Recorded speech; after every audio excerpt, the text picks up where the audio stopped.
Hello guys and welcome to Yakkitty Mack After Dark. Look what you got started, Jay. Guys, tonight we are going to discuss the pros and cons of modifying a kayak with a trolling motor. For me specifically, it was an OldTown Sportsman PDL, but what I did would apply to a variety of different kayaks out there. If you've not seen the video of my modification, I would encourage you to check it out. The link is in the description below. It's less than 15 minutes long, yet it does a good job of showing what I did and the thought process behind it without getting too far into the weeds. So y'all, I had about 8.5 hours on the water with this last week, and it was a really great experience. I'm going to share some insight that I gained from that and how it compares to pedal propulsion. And I'm going to start with the positives on that, and then there's a few negatives as well, which we'll discuss, or I'll call them cons more than negatives. So number one was the fatigue factor.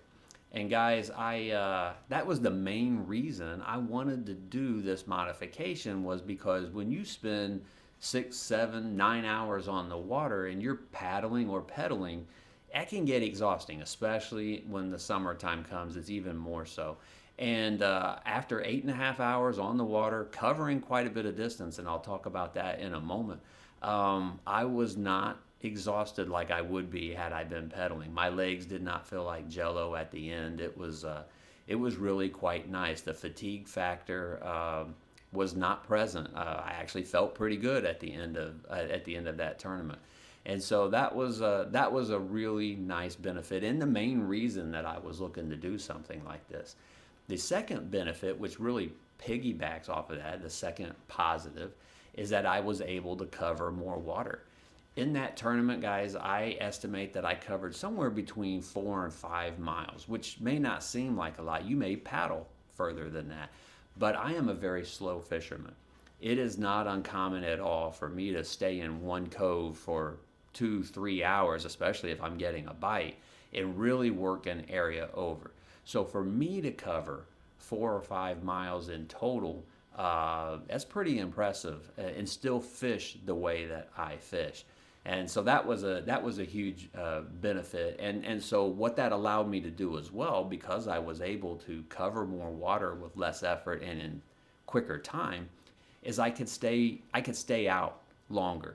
Normally, I would start working my way back towards the ramp, towards lines out and check-in time sooner than I did with the trolling motor. I was able to stay in what I consider to be the more desirable area of the lake, of the river, longer, because I didn't have to worry about the pedal back.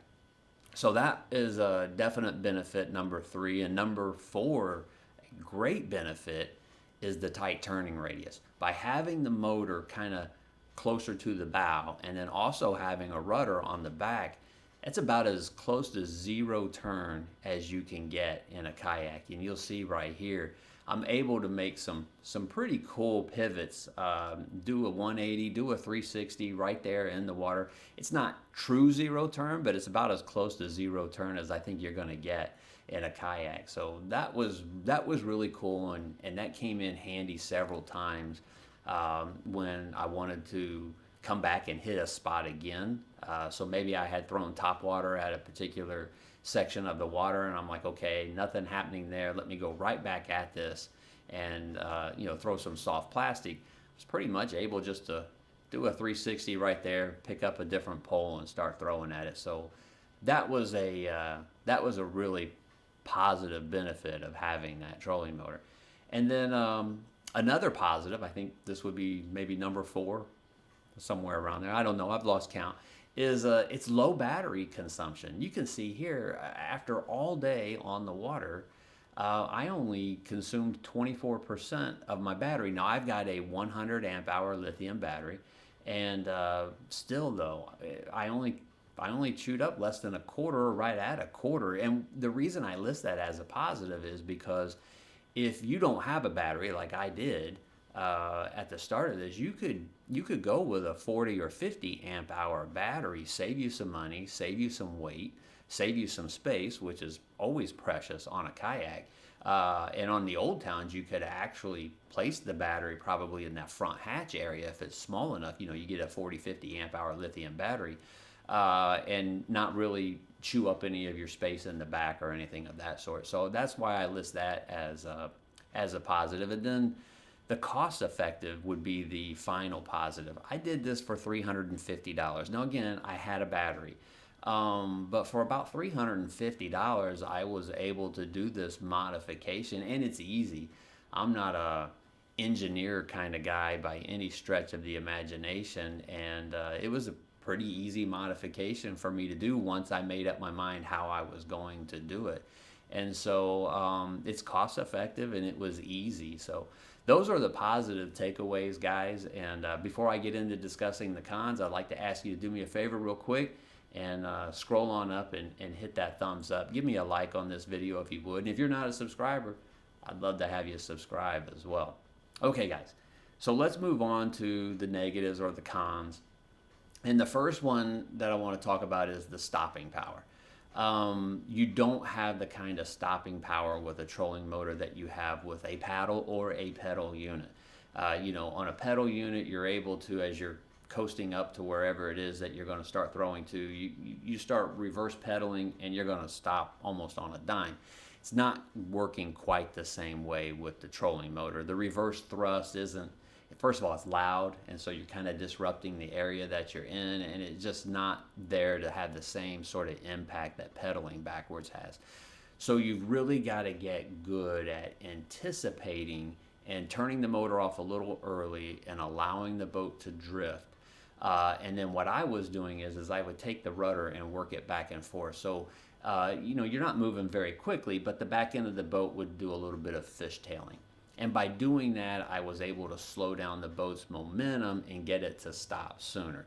These are things that just kind of require some practice, but it was the one thing that I disliked the least about the trolling motor compared to you know, a pedal unit. And to piggyback off of that, for I guess it is con number 2, is that it was harder to hold a spot.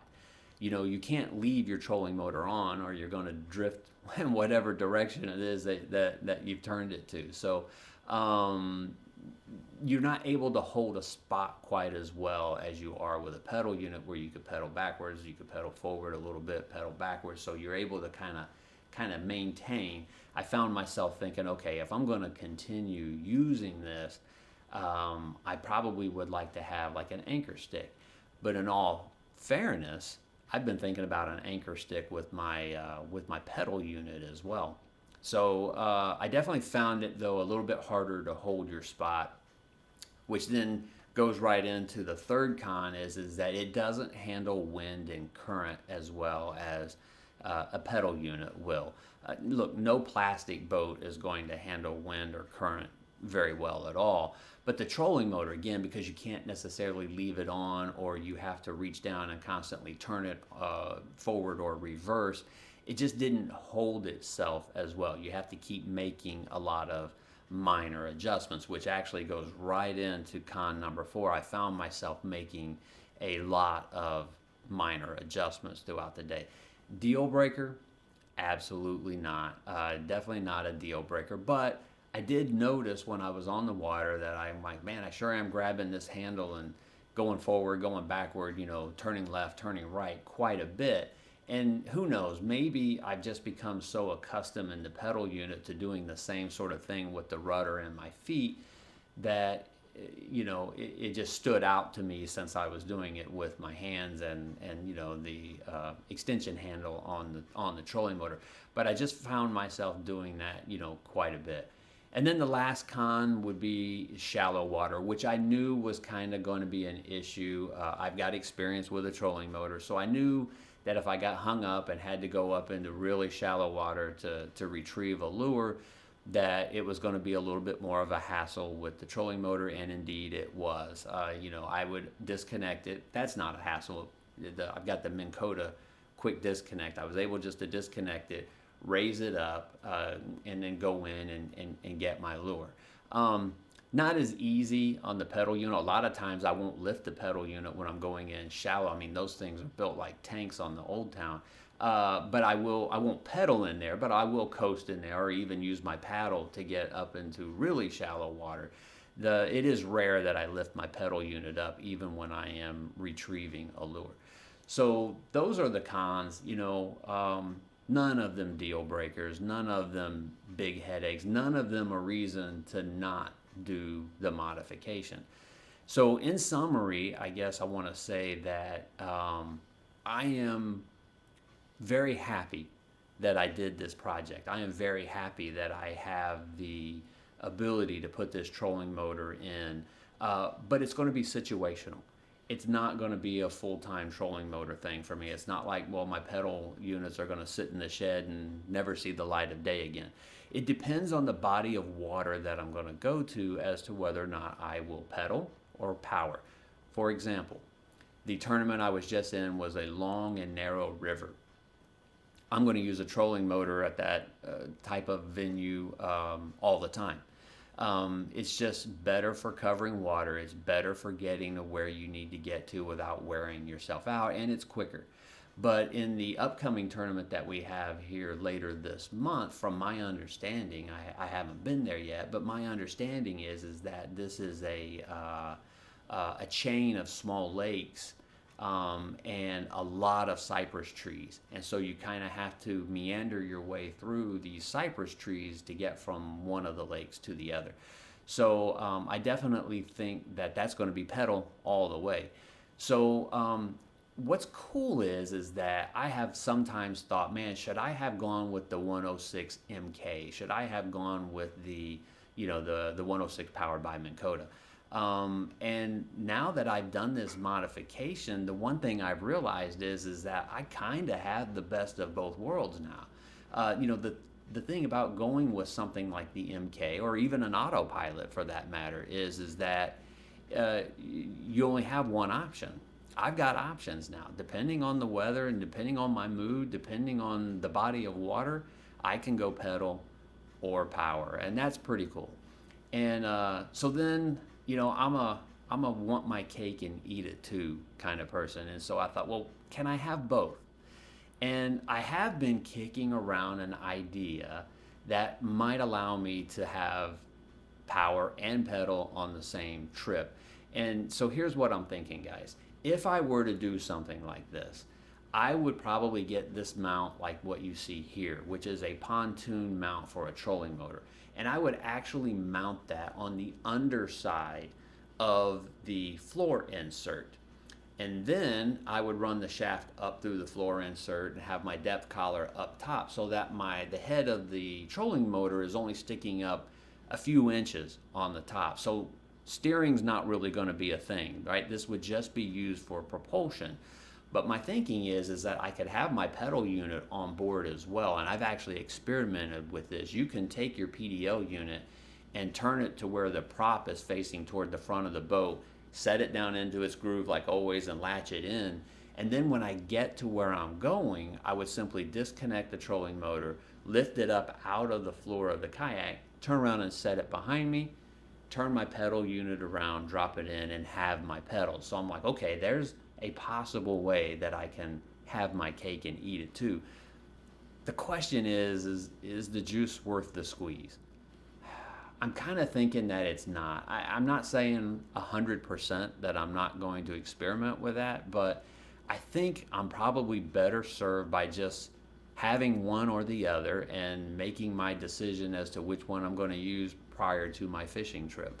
I don't really think it's that big of a deal that I need to have both of them. Yes, I found myself sometimes during that tournament thinking, boy, this would be a great spot to have my pedals.